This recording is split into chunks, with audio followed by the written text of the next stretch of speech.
Hey dudes, SilviteSoltis here, and today I've got a bit of a different Classic WoW video for you. Over the past few years, we've gotten to re-experience the magic of original World of Warcraft. With its epic dungeons, fat loots, and absolute need to join a guild, Azeroth has provided many of us with a wonderful pastime, leading to fun memories anew. That all said, it's been over 5 years since Classic launched, and we've since gotten a few new iterations of the game that we all know and love so much. So, with the memories of Classic fairly fresh, and the ongoing anniversary servers still in mid-vanilla, I thought it would be fun to explore some of the key differences between the 3 main launches of vanilla World of Warcraft. As always, if you enjoy the video, remember to like and subscribe, as it really does help the channel a ton. And if you've noticed any other differences that I haven't mentioned here, let me know in the comments down below. But for now, sit back, relax, and enjoy. Here are some of the biggest differences between original vanilla, classic, and anniversary servers.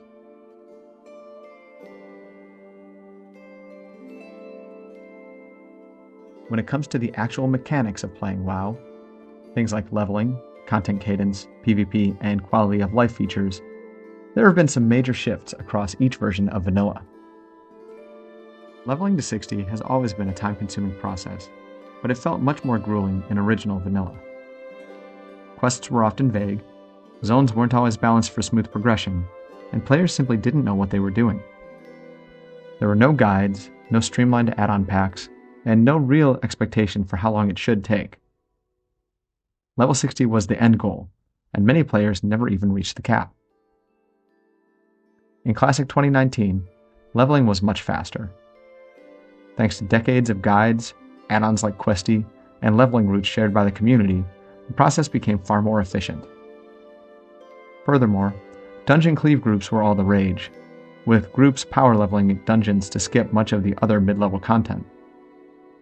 And, toward the end, dungeon boosting became extremely prevalent for the leveling of new characters, distorting the experience by letting people skip content entirely. Now with the 20th anniversary servers, it's mostly the same journey as 2019, but players are more self-sufficient than ever. That said, many players are taking it slower this time around, and the world is still alive with players leveling and running dungeons even now, 6 months after release. Content release cadence also evolved significantly over time. With the game being new in 2004, content came out sporadically, with delays, bugs, and surprises throughout vanilla's lifetime. Classic 2019 used a phased release model, from Molten Core and Onyxia in Phase 1 to Naxxramas in Phase 6, allowing players to take their time and really experience the content before each new raid released. The 2025 anniversary servers use the same phased approach, but with faster pacing that is slightly more in line with the modern go-go-fast era of gaming. Things have been moving much more quickly, and we'll be hitting the Burning Crusade before we know it. PvP ranks might be one of the biggest mechanical changes between the 3 versions. The original vanilla system was brutal, a non-stop grind where you had to log 12+ hours a day for weeks just to climb the ranks. If you skipped a day, your rank suffered decay, and it would take days or even weeks to make it up.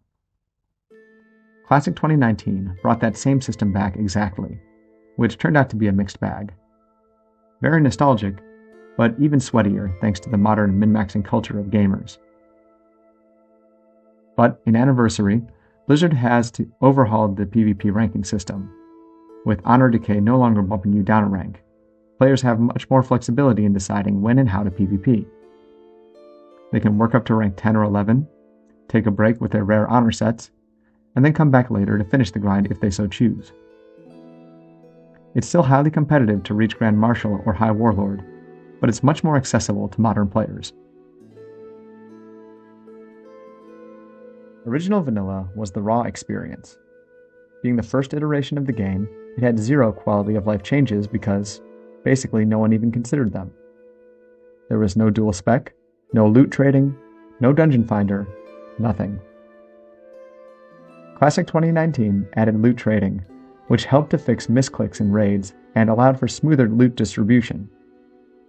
In addition, the debuff limit on enemies was increased from 8 to 16, allowing for a bit more flexibility in who you could bring to your raid, though not much.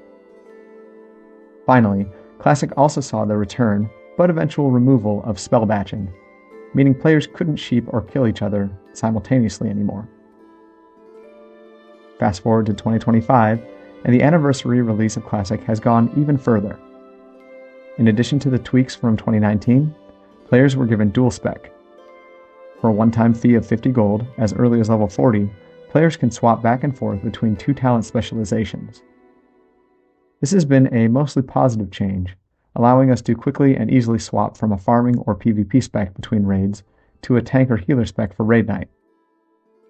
That said, it's a big shift from the original 2004 release. Finally, there's layering. This didn't exist at all in vanilla. If a zone was overcrowded, you just dealt with it.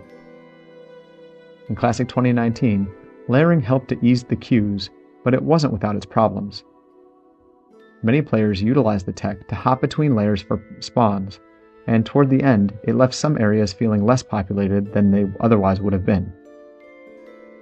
In 2025, the anniversary servers still utilized layering, and it's more or less the same as the 2019 rollout, allowing for many more players to be logged in and playing in the open world with less competition for spawns.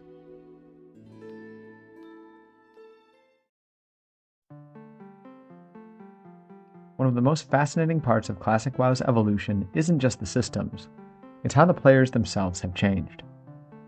Let's talk about how the social landscape of Azeroth has evolved from 2004 to 2019 and 2025. First, let's talk min-maxing. In 2004, the concept of pre-raid BIS didn't exist. Players grabbed whatever gear looked cool or had the highest stats and called it a day, even if the stats made no sense for their class. And world buffs? They were just a cool bonus for slaying a boss. In Classic 2019, all that changed. With 15 years of prior knowledge thanks to private server experience, players knew every boss timer, had spreadsheets for buffs, and carried full stacks of consumables. Hardcore raiders expected you to show up with Songflower, flasks, Warchief's Blessing, everything.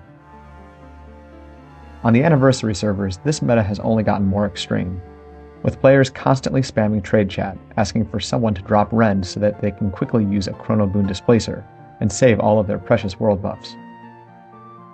Even in PUG-ZG runs, players are being instructed to pop food and consumes so that the sub-1 minute encounters can be even faster. While Blizzard had previously disabled world buffs and made attempts at discouraging this type of play with its seasonal servers in between, they're really back in full force today, for better or for worse. Social accountability is another area that's changed dramatically. Back in 2004, servers felt like small towns. If you ninja looted, ditched a dungeon group, or acted like a jerk in any way, people remembered, and word got around fast. Your reputation really mattered, because you'd almost certainly run into those players again. This created a natural social contract, where players were self-policing simply because they had to be. By Classic 2019, that dynamic had already weakened. With layering, realm transfers, and mega servers, many players stopped feeling accountable for their actions. You could G-quit, grief, or just disappear, and it didn't always matter. And now, on the 2025 anniversary servers, that trend continues. While Blizzard has introduced official social contracts that you agree to at login, they're more like reminders than true deterrents. The scale of the modern player base and the fragmented nature of layering means that your reputation just doesn't carry the same weight anymore, especially if you're not in a guild. And with the Group Finder feature and the prevalence of community Discord servers, a guild isn't really even necessary anymore. Now let's talk about GDKPs, Gold DKP runs. While DKP, Drag and Kill Points, was a loot system implemented by guilds back in original vanilla, the concept of bidding gold for items didn't really exist back then. And even if it did, most players were flat broke. In Classic 2019, however, these types of runs exploded. Entire raid economies were based on gold bidding, often funded by bots or real money trading. it turned raid loot into a transactional economy. Fortunately, Blizzard has recognized the issues with GDKP runs, and the releases of Season of Discovery and the Anniversary servers have seen them banned outright. Another major shift, brought about by players' min-maxing tendencies, is the massive shift in class demographics in the game. Back in 2004, you saw a ton of hunters. They were easy to level, fun, and popular. Warriors were strong, but slow to level, and druids were a rare curiosity. In Classic 2019, and even more so in 2025 Anniversary, the meta has flipped. Warriors dominate, especially in raids and parses.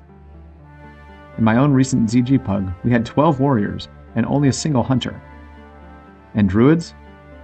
Well, they're still rare, even after all this time. And finally, there's boosting. In vanilla, dungeon boosting barely existed. Maybe a friend helped you to power level through a dungeon or two, but it wasn't really at all common, and people liked it that way. Players leveled at their own pace, which was generally about that of a snail, and everyone had a good time. In Classic 2019, mages and paladins turned boosting into a full-blown business. Entire leveling paths began to revolve around being carried through dungeons, and while some of the changes were made to reduce boosting in Season of Mastery and Season of Discovery, it's back yet again in Anniversary, allowing players to pay gold to a random mage to spam AoE and Maraudon for them. Finally, let's zoom out and talk about what's really changed. Not just numbers or systems, but the spirit of the game. In 2004, we were exploring a brand new world. We didn't know what was around the next corner.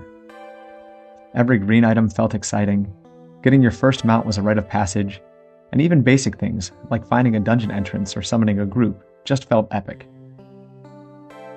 In 2019, some of that wonder returned, especially for players who missed out on the original run.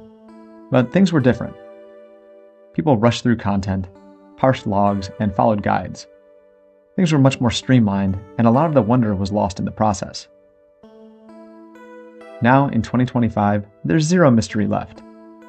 Everything's been data mined, mapped, and optimized. People don't ask where things are or how to kill bosses, they ask how to speedrun them. And while back in the day, people used to tab out to reference ThoughtBot, a resource that frankly wasn't always the most accurate, nowadays most everything is known by the player base. Even newer players have a plethora of add-ons and guides at their fingertips at all times. The magic of discovery is mostly gone. Which leads to the final and most fundamental change. In 2004, no one knew how good warriors were, or what items dropped where. We had no idea where Mankrick's wife was, or that the spirit was a terrible stat for hunters.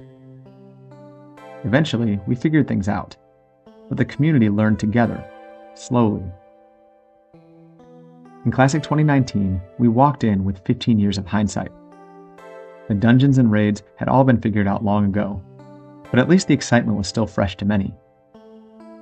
And for many players who hadn't experienced it back in the day, the experience stayed mostly fresh throughout.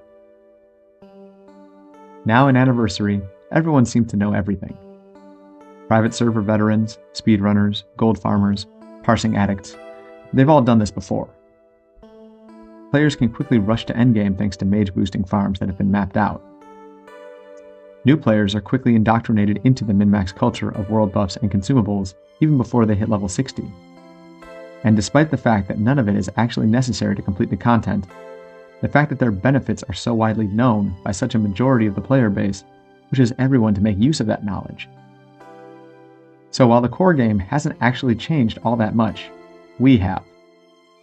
We've dived deep into every nook and cranny of Azeroth, and the game files, and there's really not much left to learn. All we can do now is enjoy the experience.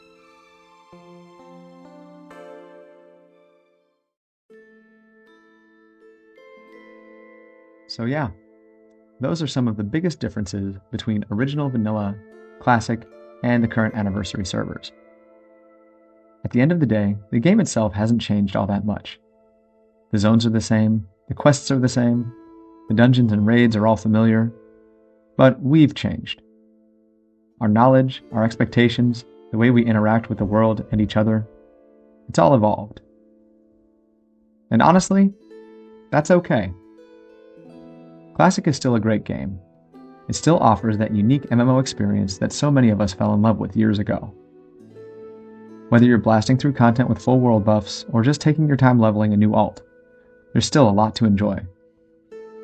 So, even if the mystery is gone and the metas are set in stone, don't forget to stop every now and then and just enjoy the world. Go on a random dungeon run, help someone with a group quest, or just chill in Ironforge for a bit.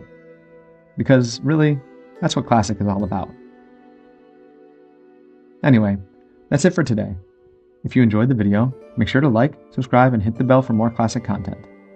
And let me know down in the comments, what's changed the most for you since vanilla?